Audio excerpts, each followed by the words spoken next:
ఈ మధ్య గత 3-4 నెలల నుంచి నా దగ్గరికి కూడా రావట్లేదు. పిలిస్తే 3 months పలకదు, బట్టి. మాట్లాడిస్తే మాట్లాడదు, ఏదో పరవాన్ని చూసినట్టు చూస్తాను, దూరంగా ఉంటుంది. నన్ను రూమ్ లో కూడా రానివ్వట్లేదు సార్, తలుపేసేస్తుంది. నేను హాల్లోనే పడుకుంటున్నాను సార్. ఏమైందంటే ఏం నాతో సరిగ్గా మాట్లాడదు. 10 రోజుల నుంచి చూస్తున్నాను మేడం, తన ఒంటి మీద బంగారు చూస్తున్నాను, ఫోన్లు కొత్తవి చూస్తున్నాను. ఓ ఫోన్లు, బంగారం కూడా? బంగారం కూడా సార్. మీరు అడిగారా అమ్మాయిని ఎక్కడివి ఏంటని? అడిగినాను మేడం. అడిగితే ఇది అమ్మ వాళ్ళు తీసిచ్చినారు, నీకు కూడా తీసిస్తా అన్నారు. నేనే ఇంటికి రమ్మంటే రానన్నారు. ఏదో చెప్తాను మేడం, సంబంధం లేకుండా. పోలండి, తల్లిదండ్రులు మళ్ళీ ఆ అమ్మాయిని స్వీకరించారన్నమాట. అనుకోవాలి కదా. నాకు లేదు సార్. నేను ఒకసారి ఇంటికి వెళ్ళాను సార్. మా మామయ్య వాళ్ళ ఇంటికి వెళ్తే వాళ్ళు నన్ను అక్కడే అవమానించారు. ఇంట్లో కూడా రానివ్వలేదు. మేము ఇప్పుడు వచ్చాము, అంత అబద్ధాలు చెప్పి మళ్ళీ మా ఇంటికి వస్తావు నువ్వు, పోరా బయటికి అన్నారు సార్. ఈ అమ్మాయికి మరి వాళ్ళ అమ్మ వాళ్ళు ఇవ్వలేదండి? అదే మేడం నాకు అర్థం కాలేదు మేడం. అదే తను అడిగితే ఇది తనేమంటుంది, ఇది అమ్మ వాళ్ళు ఇచ్చినారు అంటుంది. వాళ్ళ ఇంట్లో ఏమో మేము తీసిలేదు అంటారు. ఈ సాగు పెట్టుకుని మళ్ళీ మా ఇంటికి వస్తావా, పోరా బయటికి అని వాళ్ళు నన్ను గెంటేసినారు సార్. సరే, ఇచ్చిన వాళ్ళు అయితే ఇచ్చామని చెప్పడంలో వాళ్ళెందుకు సంకోచిస్తారు కానీ. అంతే కదా సార్. అదే నాకు అనుమానం ఇచ్చి గట్టిగా అడిగినాను సార్ ఆ పిల్లని. అడిగితే ఏం చెప్పట్లేదు. కానీ తన ఫోన్ లో ఒక ఏదో లవ్ సింబల్ వేసి ఒక ఫోన్ నెంబర్ ఉండే సార్. ఫోన్లు ఇవ్వటం ఆ అమ్మాయి చేతుల్లో కనిపించినాయి. తల్లిదండ్రులను ప్రశ్నించేటప్పటికి తల్లిదండ్రులు మేము ఇవ్వలేదు, నువ్వు వెళ్ళిపోరా, నువ్వు మా ఇంట్లో అడుగు పెట్టడానికి లేదని మిమ్మల్ని సాగరంపారు. ఇది కాకుండా మీకు వేరే అనుమానాలు ఏమైనా ఉన్నాయా? సార్ నేను ఎన్నిసార్లు మెకానిక్ షాప్ నుంచి చేస్తూనే ఉంటాను సార్, తినిందో లేదని. ఎన్నిసార్లు చేసినా సరే బిజీ వస్తూనే ఉంటాను సార్. ముందన్నా ఫోన్ నాకు చేసేది సార్ తనకి, ఇప్పుడు చేయట్లా. ఎప్పుడు చాటింగ్ లో ఉంటుంది నేను వచ్చినా సరే. Phone busy, chatting. Okay, chatting. నేను ఇంటికి వచ్చి ఫోన్ చేసేటప్పుడు కూడా నా దగ్గర రాదు. అడు కూర్చొని చాట్ చేసుకుంటూ తను నవ్వుకుంటా ఉంటది. ఇదంతా పలకదు. ఈ ఫోన్ బిజీ, చాటింగ్ ఇంతకు ముందు ఉండేది కాదు 3 నెలల క్రితం? లేదు సార్, అసలు లేదు. ఇంకానన్నా ఇక్కడ ఇంటి దగ్గర ఒక షాప్ ఉంది సార్. ఆ షాప్ లో అతను మా షాప్ లో పనిచేస్తాడు, వాళ్ళ కొడుకు మా మెకానిక్ షాప్ లో పనిచేస్తాడు. వాళ్ళు చెప్తున్నారు సార్, మీ వైఫ్ ని ఎవరో కార్ లో తీసుకుని వెళ్తున్నారు, అది ఇది అని చెప్పి నమ్మలేదు సార్ ముందు. నాకు ఇదంతా చూస్తే అనుమానం వచ్చింది. కార్లో సార్. ఏ టైంలో? షాప్కి వెళ్ళిన వెంటనే వెళ్తుందంట సార్ బయటికి. షాప్ నుంచి వచ్చేసరికి వచ్చేస్తుందంట. షాప్ కి మీ ఇంటికి ఎంత దూరం? షాప్ కి మాకు ఒక ఉంటుంది సార్, 10 కిలోమీటర్లు ఉంటుంది సార్. అదా, ఓకే. ఇంటి దగ్గరే షాప్ అని అనుకున్నాను నేను. అంటే ప్రతిరోజు జరుగుతుందంటండి? రోజు వెళ్తుందంటే మేడం, వాళ్ళు కనిపించినప్పుడు చెప్తున్నారు మేడం నాకు ఇట్లా వెళ్తుంది అంటే. నేను వాళ్ళ దగ్గర ఇంకా నా పరువు పోతుంది కదా మేడం. లేదు వాళ్ళు మాకు తెలిసిన వాళ్ళు అని చెప్పి నేను ఏదో మాట్లాడుతున్నాను. కానీ సరే, ఈ 3 కలిపితే నీకు అనుమానం వస్తుంది. అనుమానం వచ్చి నేను కూడా వెళ్ళాను సార్. ఒకసారి ఇంటికి వెళ్తే నా ముందు ఒకసారి కార్లో వెళ్ళింది. నీ కళ్ళతో కూడా చూసావు? ఓకే. నేను చూసాను సార్. నేను చూసి వెనకాల వెళ్ళినాను.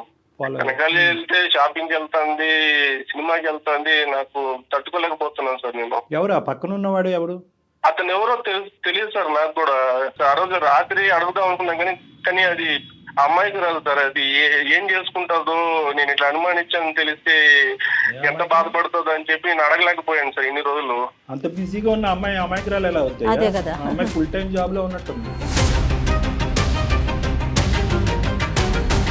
చివరికి అడిగేసిన సార్, మనసు చంపుకొని ఏదైతే అయింది అని చెప్పుకొని అడిగితే నీకు తెలియదు, నేను అనుమానిస్తాను అని చెప్పి తిరిగి నన్నే అంటాను సార్. నీదే అనుమానం అంటుందా? నేను నా కల్లారా నేను చూసాను అంటుంటే కూడా నమ్మట్లేదు సార్. లేదు, నువ్వు ఎవరినో చూసినావు, నేను ఒక్కటే వెళ్ళాను, ఎవరితో వెళ్ళలేదు అని నాతో వాగ్వాదాలు పెడతాను సార్. ఆ స్మార్ట్ ఫోన్లు ఏవో ఉన్నాయి కదా, ఒక 2-3 ఫోటోలు వీడియోలు తీయలేకపోయావు? కార్ నెంబరు మాల్లో అక్కడ తిరుగుతున్నప్పుడు వాళ్ళని చూడగా అసలు నాకు కాళ్ళు చేతులు ఆడట్లేదు.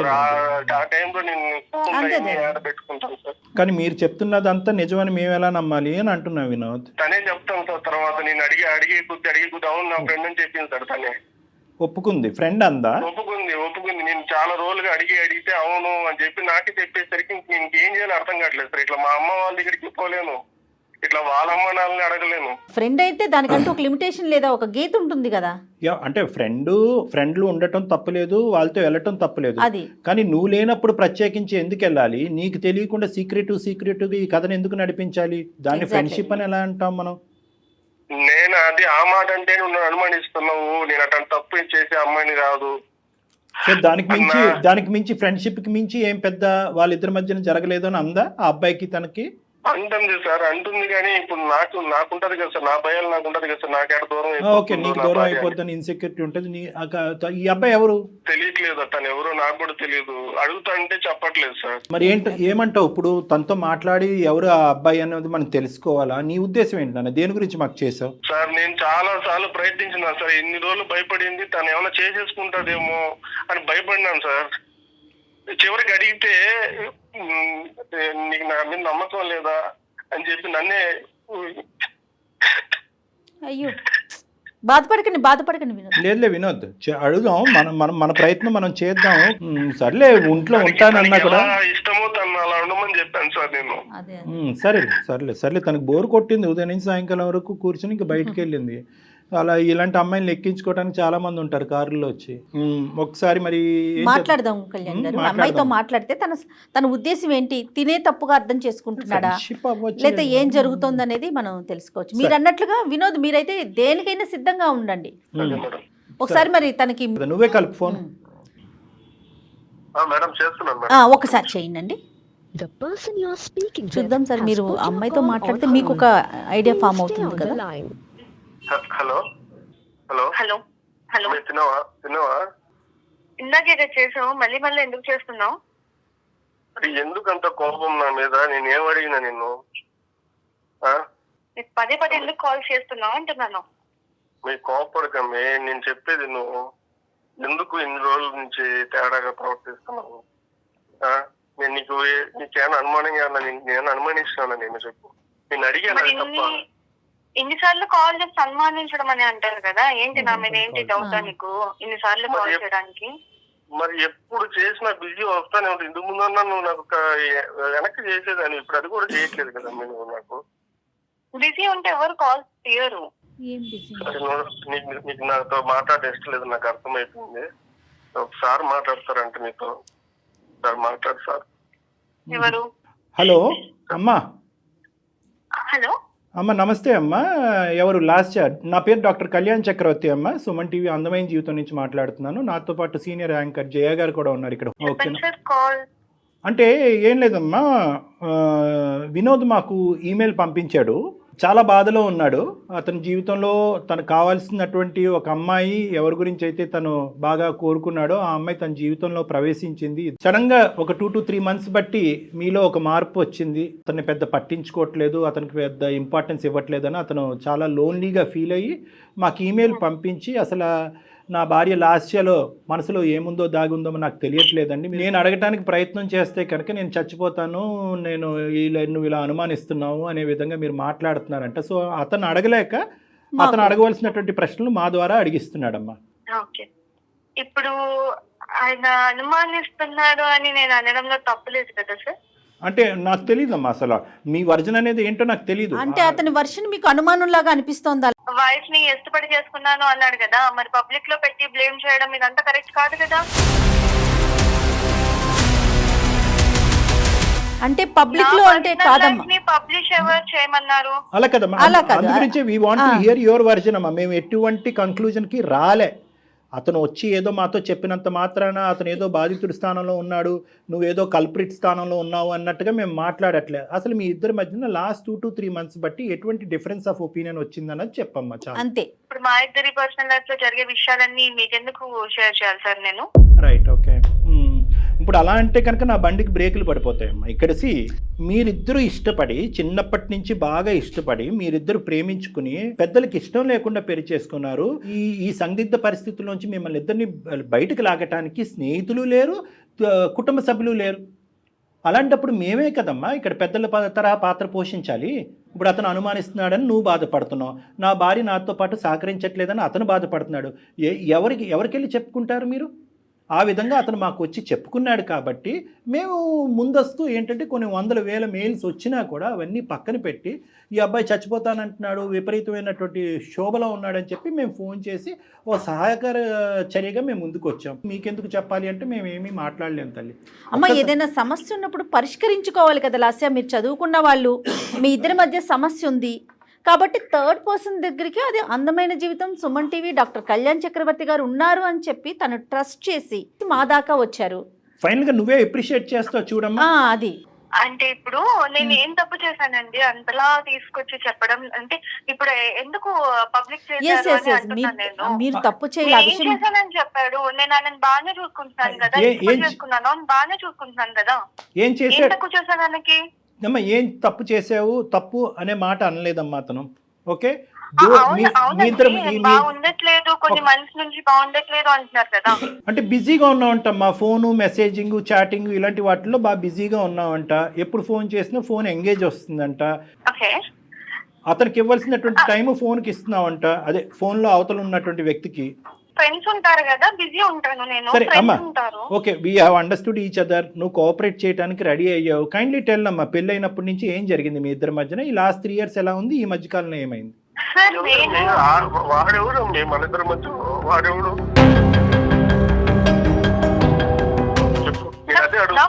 నా ఫ్రెండ్ అంటున్నాను కదా. నేను ఏ ఫ్రెండ్షిప్ చేస్తే నీకెందుకు వచ్చింది బాధ? అరే నేను ఎవరు? నీ మొగుని కాదా? నేను అడగకూడదు, నాకు హక్కు లేదు. నాకు అది కదమ్మా, ఫ్రెండ్ అయితే కనుక మీ హస్బెండ్ కూడా ఫ్రెండ్ చెయ్యమ్మా. ఎవరికి తెలియనటువంటి గోప్యంగా ఉంచే ఫ్రెండ్ ఎందుకు అనుమానాలు దారి తీస్తుంది కదా. సార్ అతనికి నాకు ఎంగేజ్మెంట్ చేద్దాం అనుకున్నాను.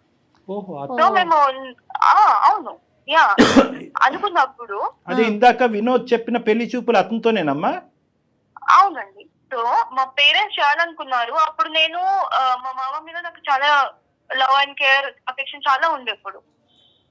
కాబట్టి నేను అప్పుడు అతను ఓకే చేయలేదు. నేను చెప్పాను నాకు ఆల్రెడీ ఉన్నారు, ఇంకా ఆయన చేసుకుంటాను, so that's why I cannot marry you అని చెప్పినప్పుడు we exchange our numbers. You wanted to continue as friends అమ్మా? Yeah, as a good friend. We thought to continue our friendship. So అలాగే అవును, we are continuing. ఎందుకంటే తనకి నా maturity కానివ్వండి, తనకి నా బిహేవియర్ కానివ్వండి నచ్చింది. అందుకని he said మనం ఫ్రెండ్స్ గుడ్ ఫ్రెండ్స్ గా ఉంటే బాగుంటుంది అన్నారు. So I don't want to hurt him. అందుకని నేను ఒక గుడ్ ఫ్రెండ్ గా ఉంటున్నాను తనతో. దాంట్లో బిజీగా ఉండడంలో తప్పేముంది? కాదు కాదు కదా, ఇంకా అవ్వలేదమ్మా. సో ఆ ఫ్రెండ్షిప్ ఎలాగా కంటిన్యూ అయిందమ్మా? ఈ 3 years పాటు మీ మ్యారేజ్ అయిన తర్వాత కూడా కంటిన్యూ అయిందా? అవునండి, అవుతుంది. ఎందుకు మరి 3 years అంటే కనుక 3 into 365 days, ఈ 3 into 366 రోజుల పాటు నీకు పరిచయం అయినటువంటి పెళ్లి చూపుల్లో పరిచయం అయినటువంటి ఆ ఫ్రెండ్ని మీ భర్తకి తెలియకుండా ఉంచవలసినటువంటి అవసరం ఏముంది? ఎందుకు మీ భర్తకి ఇంట్రడ్యూస్ చేయలేదు? మీ ఇంటి వరకు ఎందుకు రాలేదు? అది నా పర్సనల్ లైఫ్ కదండి. పర్సనల్ లైఫ్ ఏనమ్మా, కాదనట్లేదు. ఇంత ప్రేమించుకుని పెద్దల్ని కాదనుకుని ముందుకు వచ్చినటువంటి మీ ఇద్దరు పర్సనల్ ఏంటమ్మా? ఇది ఇంటర్ పర్సనల్ అవ్వాలి.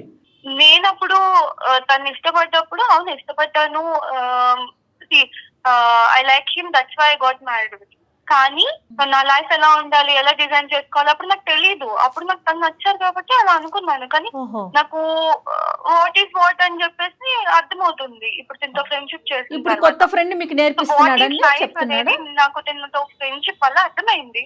అందుకని నాకు ఫ్రెండ్షిప్ ఇంపార్టెంట్ అయిపోయింది. ఫ్రెండ్ కి మ్యారేజ్ అయ్యిందండి? సారీ, మీ ఫ్రెండ్ కి మ్యారేజ్ అయిందా? పెళ్లి అయిందా? అయింది. మనకి మ్యారేజ్ అయింది. మరి ఆవిడ మీ ఫ్రెండ్ బెండ్ తీయట్లేదా? మరి అదేంటమ్మా, ఆవిడకి తెలుసా? తెలీదండి మాకు. ఇప్పుడు మేము ఇప్పుడు బయటకి ఎంతో మంది ఎన్నో పర్సనల్ ఫ్రెండ్షిప్స్ పెట్టుకుంటారు, అన్ని చెప్పి పెట్టుకుంటారా పబ్లిక్ లో? పబ్లిక్ కాదమ్మా, మాకు చెప్పమంటలేదమ్మా, మొగుడు పిల్లలకి చెప్పుకోమంటున్నావమ్మా.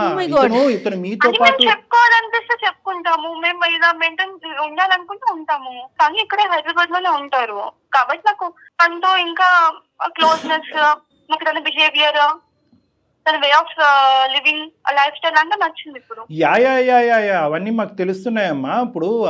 ఇప్పుడు ఇంత చాటబారుడు మాకు చెప్పక్కర్లేదు. అతని వే ఆఫ్ లైఫ్ ఇవన్నీ కానీ మాకు చెప్పక్కర్లేదు. మరి ఇతని స్థానం ఏంటి? నీ భర్త అయ్యే స్థానం ఏంటమ్మా? What is the problem with him?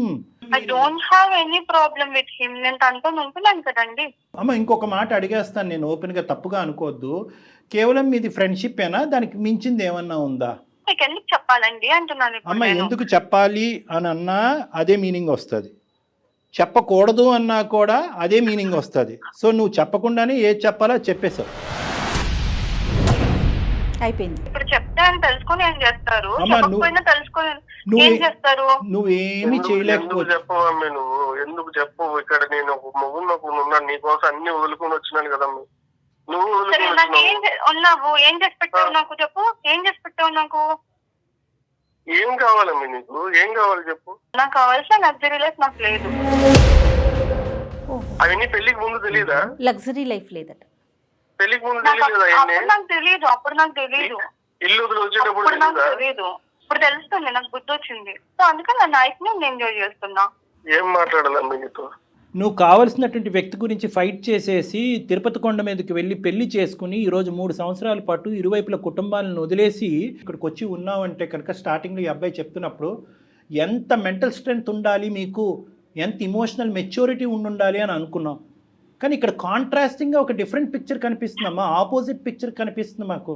నీలో మెచ్యూరిటీ కాదు కదా, చాలా దిగువ స్థాయి ఇమ్మెచ్యూరిటీ ఉంది, తేలికతనం ఉంది, పెళ్ళి అనేటటువంటి దానికి సంబంధించిన విలువలు తెలియనటువంటి మనస్తత్వం ఉంది, ప్రేమ అంటే అర్థం పర్థం లేదు అన్నట్టు అనిపిస్తుంది.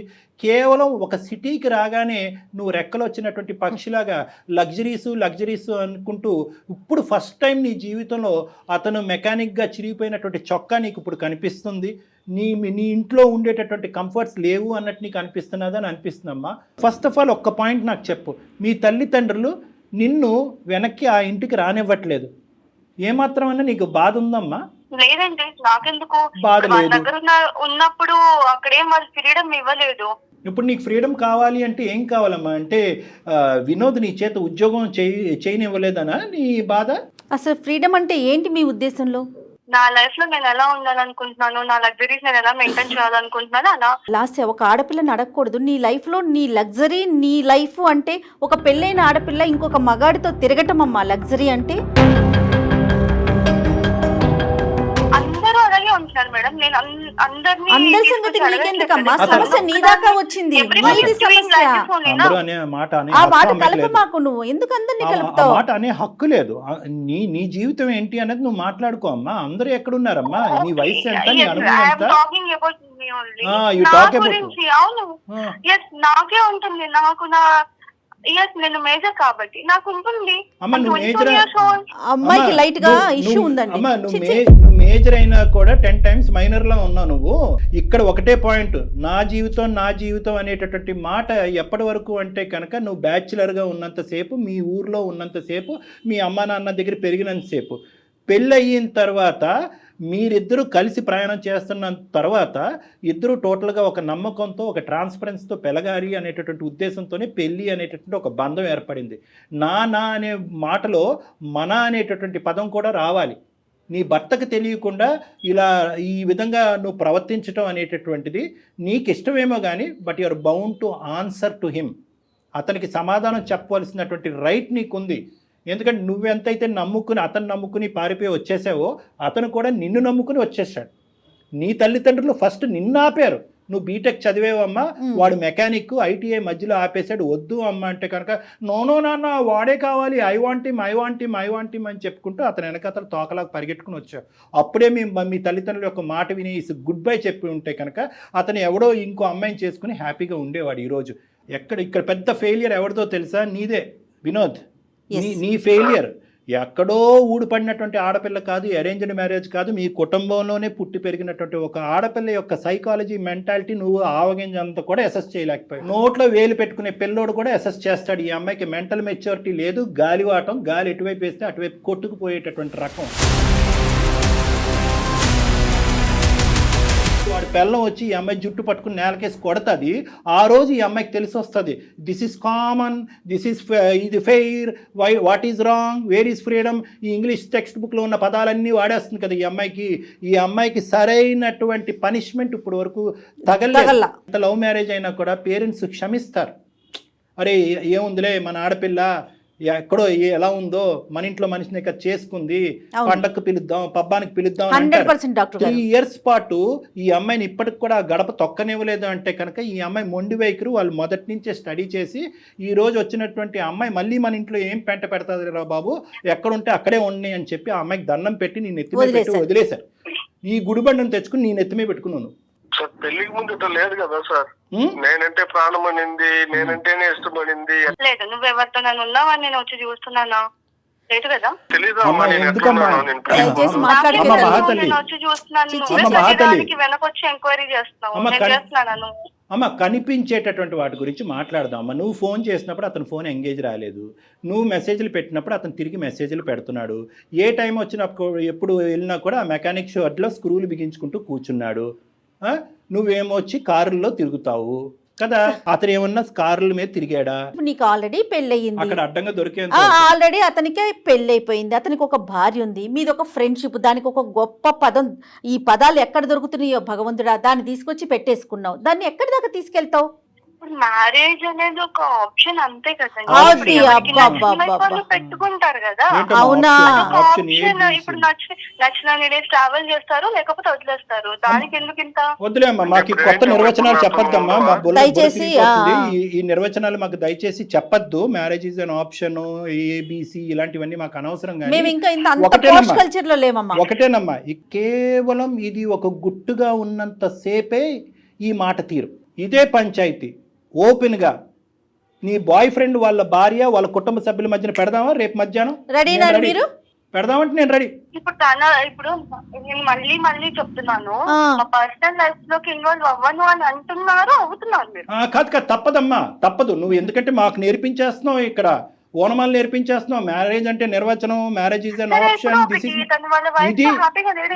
వాళ్ళ వైఫ్ తో అతను హ్యాపీగా లేడేమో, అందుకని నాతో ఫ్రెండ్షిప్ చేస్తున్నాడు అంటుంది. అది ఆ అమ్మాయి చెప్తాదిలేమో నీకు వచ్చేది. అమ్మ పిచ్చికి కూడా హద్దు ఉందమ్మా. అమ్మ నువ్వు మాట్లాడేటటువంటి అన్ని పిచ్చి మాటలు, ఇమ్మెచ్యూరిటీతో కూడినటువంటి మాటలు, తెలివితేటలు లేనటువంటి. మరి వాళ్ళ వైఫ్ మరి తిని ఎక్కడికి వెళ్తున్నాడు, ఏం చేస్తున్నాడు, అవన్నీ ఎందుకు చూడట్లేదు కదా. ఇప్పుడు ఏం చూస్తున్నారు కదా, అబ్జర్వ్ చేస్తున్నారు, ఆవిడ అబ్జర్వ్ చేసుకోవట్లేదు కదా. ఇలాంటి వాటికని అమ్మ ఇలాంటి వాటికని మేము సమాధానాలు చెప్పము. ఎందుకంటే కనుక ఆ అమ్మాయి నమ్మకంతో ఉంది కాబట్టి ప్రశ్నించట్లేదు. అసలు ఈ అమ్మాయితో కంటిన్యూ చేయటమే తప్పండి. ఇప్పుడు మాట్లాడిన ఇంతసేపులో ఎక్కడైనా అనిపిస్తోందా ఈ అమ్మాయిలో మనం మార్పు తీసుకురావచ్చు, మీరు కూర్చొని మాట్లాడితే అనే థాట్ మీకు వస్తుందండి? అమ్మా లాస్య, చెప్పండి. ఎందుకంటే నేను చివరి వరకు వదలనమ్మా, కాబట్టి నా నమ్మకం నాది కాబట్టి ఒక్క ప్రయత్నం చేస్తున్నాను, దయచేసి వినమ్మా. Life is a very big ocean అమ్మా. ఈరోజు నువ్వు నిలబడినటువంటి ఎక్కడైతే నువ్వు నిలబడ్డావో, ఏవైతే ఆలోచిస్తున్నావో, ఏవైతే అనుభవిస్తున్నావో, ఇవన్నీ కూడా ఊహాజనకం. మనకి ఏదన్నా శిక్ష పడేటటువంటి పరిస్థితి వచ్చేంత వరకు ఇవి నిలబడతాయి. నువ్వు ఇంకా ఊహించుకోవట్లేదు. నీలో ఉన్నటువంటి ప్రధానమైనటువంటి లోపం ఏంటంటే పరిణామాల గురించి ఆలోచించట్లేదు తల్లి. నువ్వు నాకు నీ మీద కోపం రావట్లేదు, జాలేస్తుంది. మీ ఆయన్ని చూస్తే ఇంకా జాలేస్తుంది. ఈ కొత్తగా కనిపించినటువంటి వ్యక్తి నీకు దేవుళ్ళలా కనిపిస్తున్నాడు. ఒక కొత్త స్వర్గాన్ని అనుభవించేయాలి, ఈ స్వర్గం ఎల్లకాలం నిలిచిపోతుంది అని అనుకుంటున్నావు. ఈ స్వర్గం ఎల్లకాలం నిలవదు అని ఒక్క మాట చెప్పాలి అని అనుకుంటున్నాను. మనకు ఈ సోకాల్డ్ స్వర్గం ఏదైతే నువ్వు అబ్బాయితో పాటు నువ్వు అనిపిస్తున్నావో ఇది ఎల్లకాలం నిలబడదు. ఆ అమ్మాయికి తెలిసి వస్తే కనుక వాళ్ళిద్దరి మధ్యలో ఎన్ని గొడవలు ఉన్నా కూడా అది నీకు అనవసరం. మీ ఇద్దరిని రోడ్డుకి ఈడ్చేటటువంటి పరిస్థితి వస్తుంది. ఇప్పటికి కూడా భగవంతుడు నీకు ఒక అవకాశం ఇచ్చాడు అందమైన జీవితం ద్వారా. అమ్మ అటువంటి శిక్ష పడకముందే నిన్ను నువ్వు నిలవరించుకో అనేటటువంటి అవకాశం మేము ఈరోజు నీకు చెప్తున్నాం. మీరు అన్నట్టు లైఫ్ ఇస్ అది బిగ్ ఓషన్, ఎప్పుడు ఉంటామో ఎప్పుడు పోతామో తెలియదు కదా సార్. అందుకని చెప్పు.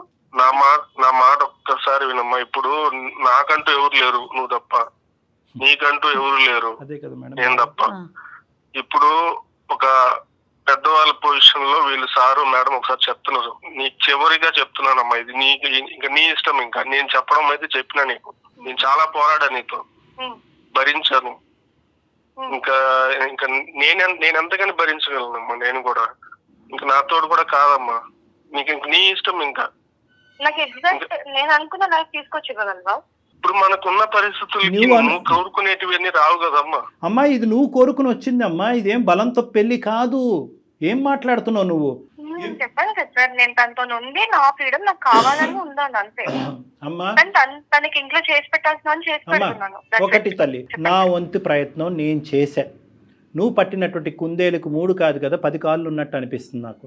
ఎంతకాలం ఈ ప్రయాణం కొనసాగుతుందో, ఎన్ని తన్నులు తింటారో, ఎంత అవమానం పడతారో అనేది కాలమే నిర్ణయిస్తుంది.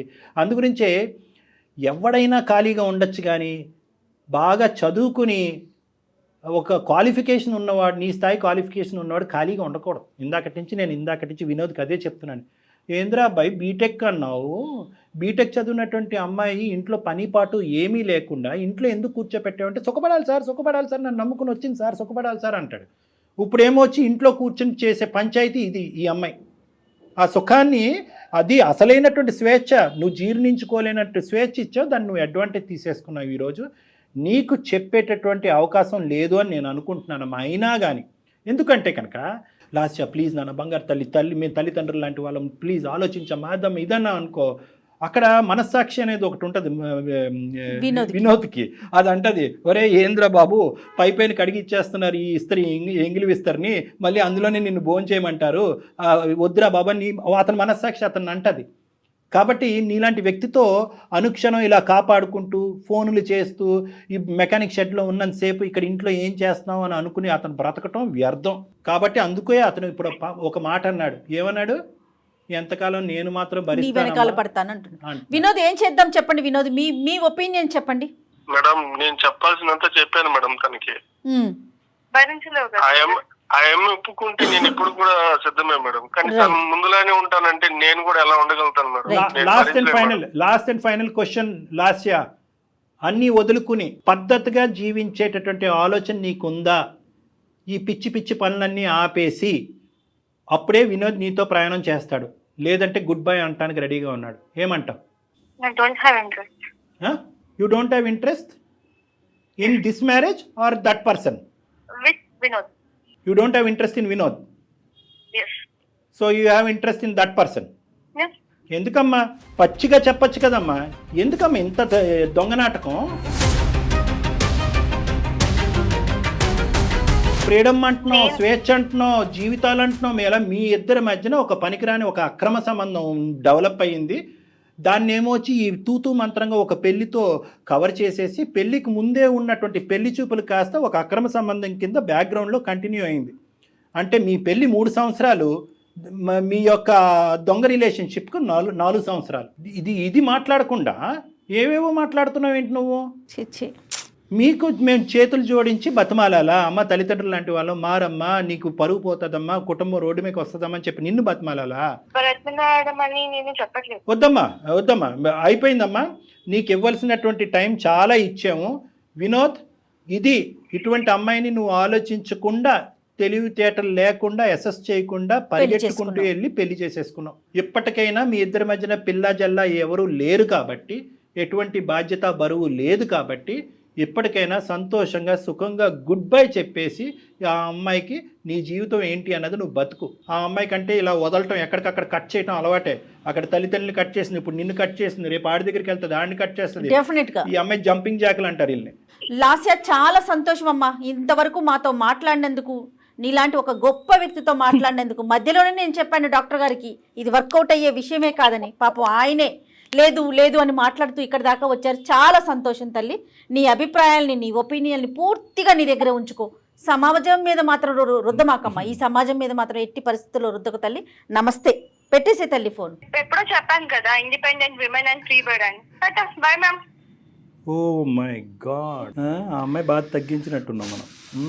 మీకు నేను మధ్యలోనే అన్నాను కదా డాక్టర్ గారు, కానీ మీరేమన్నారు, లేదు జయ గారు ఒకసారి మాట్లాడదాం, ఇంకొంచెం మాట్లాడదాం అన్నారు కదా. ఆ అబ్బాయి గురించి మేడం, ఆ అబ్బాయి గురించి మీరు ఆలోచించారు. తను చాలా డిస్టర్బ్డ్ క్యారెక్టర్ అండి. తనకేం చెప్తారో చూడండి కళ్యాణ్ గారు. వినోద్, ఇప్పుడు నువ్వు హ్యాపీగా ఉండాలి, అర్థమైందా?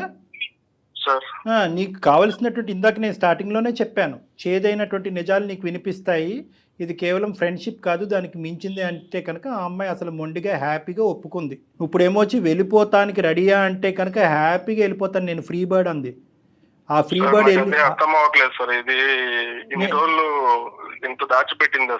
నానా, ఆ ఫ్రీ బర్డ్ ఎగిరి మళ్ళీ అది ఎగిరి ఇంకో పంజరంలో చిక్కుంటది. అది గుర్తుపెట్టుకో, సర్వనాశనం అవుతాయి అటువంటి జీవితాలు. అలాంటివి మా దగ్గర శతకోట్ల ఎగ్జాంపుల్స్ ఉన్నాయి ఇన్ని సంవత్సరాల మా అనుభవంలో. ఇంకొకటి కూడా నేను చెప్తున్నా, నువ్వు హ్యాపీగా ఉండటం అనేది ఎంత ఇంపార్టెంటో, మొండిగా ఉండటం కూడా అనేది అంత ఇంపార్టెంట్. ఆ అమ్మాయి అక్కడ ఇక్కడ ఆ పెంట ఈ పెంటలోకి వెళ్ళి అన్ని ముళ్ళు గుచ్చిపించుకుని మళ్ళీ నీ దగ్గరికే వస్తుంది. ఎందుకంటే నీది మహాసముద్రం కదా నీ గుండె. మళ్ళీ తలుపు కొడతాయి, తీరానైనా నేను లోపలికి వస్తా. అక్కడ కూడా ఈ అమ్మాయికి అవకాశం ఇవ్వకుండా ఉండేటటువంటి మొండి ధైర్యం నువ్వు పెంపొందించుకోవాలి. యాజ్ ఆఫ్ నౌ ఆ అమ్మాయి ఫ్రీ బర్డ్ కాదు, నువ్వు ఫ్రీ బర్డ్వి. ఇందాక నేను చెప్పినట్టుగా నా అనేటటువంటి అసలు సిసలైనటువంటి కుటుంబం దగ్గర వెళ్ళిపోయి హైదరాబాద్లో ఒంటరిగా ఉండద్దు. ఏం చేసుకున్నా కూడా నీ కుటుంబంతో పాటు నువ్వు హ్యాపీగా ఉండొచ్చు. ఆ ఇరువైపుల కుటుంబాలకి మొత్తం కథంతా చెప్పు. మళ్ళీ ఏ మొక్కం పెట్టుకుని వెళ్తాం సార్ ఇంటికి? ఏం తప్పు చేసావని నాన్న?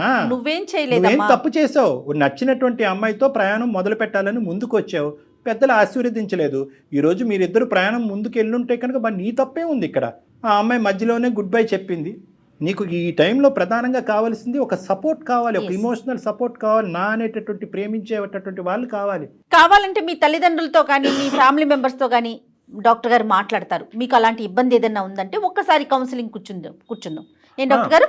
అలా కూర్చుందాం. ప్లస్ మీరు లీగల్ అడ్వైస్ కూడా తీసుకోవాలి. ఎస్, ఒక లాయర్ని కలవాలి, ఒక అడ్వకేట్ని కలిసి నెక్స్ట్ స్టెప్ ఏమేయాలి అనేది ఆలోచించాలి. ఈ వేదిక మీద ఇలా చెప్పినటువంటి పరిస్థితులు బహుశా వేళ్ళ మీద లెక్క పెట్టచ్చు. కానీ at the end of the day ఈ రోజు నీకు చేదుగా బాధగా అనిపించేటటువంటి ఈ నిజం భవిష్యత్తులో నీకు చాలా సంతోషాన్ని ఇస్తుంది. ఏమాత్రం కంగారు పడమాకండి, దిగులు పడకండి, ధైర్యంగా ఉండండి. ఒక్కసారిగా కొద్దిగా కష్టంగా ఉంది సార్, కానీ నేను స్ట్రాంగ్ అవుతాను. ఓకేనన్నా, గుడ్ నాన్న, గుడ్ లక్. ధైర్యంతో ఉన్నాం సార్. ఓకేనన్నా. మోరల్ సపోర్ట్ కి డెఫినెట్ గా మేము ఉంటాం ఎప్పుడు కూడా. ఓకే, రైట్ నాన్న, రైట్. థాంక్యూ. తను యాక్సెప్ట్ చేయలేకపోతున్నాడు అంతే. ఆబ్వియస్లీ మేడం, ఇప్పుడు మనం కూడా ఆ అమ్మాయి అంత మొండిగా వాదించిన తర్వాత కూడా మనం కొద్ది గొప్ప ఆ అమ్మాయి కౌన్సిల్ చేయడానికి ట్రై చేసింది. ఎందుకు అంటే కనుక ఆ అమ్మాయి భవిష్యత్తు గురించి కాదు, ఈ అబ్బాయి భవిష్యత్తు. అంతే కదా డాక్టర్ గారు. ఇప్పుడు ఇలాంటి వాళ్ళ జీవితాలు ఇక అలా కంటిన్యూ అవటమేనంటారు? ఎక్కడైనా వెనక్కి వస్తారా? నేను చెప్పాను కదా మేడం ఇందాక, పరిణామాలు ఆలోచించకుండా ముందుకెళ్ళిపోయేటటువంటి వాళ్ళు శిక్ష పడినప్పుడు రియలైజ్ అయ్యి మళ్ళీ వెంటనే వచ్చేస్తారు. అప్పుడు పడుతుంది, అమ్మాయికి తొందరలో పడుతుంది. ఫస్ట్ తలుపు తట్టేది ఈ అబ్బాయిని. మళ్ళీ అదే పీక్ స్టేజ్కి వెళ్ళిపోతారు కదా. ఇంకో అందమైన జీవితం ఎపిసోడ్ మనం చేయాలి. ఈ అబ్బాయి ఖచ్చితంగా ఆ అమ్మాయి వస్తుంది, వెనక్కి వస్తుంది, ఒక బాధతో వస్తుంది, దుఃఖంతో వస్తుంది. నువ్వు తప్ప నేను ఎవరు లేరు నా జీవితంలో లేదు. ఎందుకంటే ఈ అబ్బాయికి ప్రస్తుతం ఇప్పుడున్న పరిస్థితుల్లో ఆ అమ్మాయికి గుడ్ బై చెప్పరా బాబు అని చెప్పడం చాలా ఈజీ. ఆ అమ్మాయి మళ్ళీ వెనక్కి వస్తే కనుక ఆ అమ్మాయిని యాక్సెప్ట్ చేయొద్దురా బాబు అని చెప్పడం చాలా కష్టం. వెల్కమ్ చేయొద్దని చెప్పలేం మనం. ఎందుకంటే ఆ అబ్బాయి చాలా బలంగా అతని మనసులో తనకు స్థానాన్ని ఇచ్చాడు. ఒకప్పుడు అదే పరిస్థితి వస్తే కనుక అప్పుడు ఆ పద్ధతిలో చిన్నప్పటి నుంచి చూసిన మనిషి కదా డాక్టర్ గారు, అదొక ఫీల్ ఉంటుంది కదా. రైట్, చూద్దాం ఎటువంటి పరిణామాలకు దారితీస్తుంది. రైట్ అండి, నమస్తే.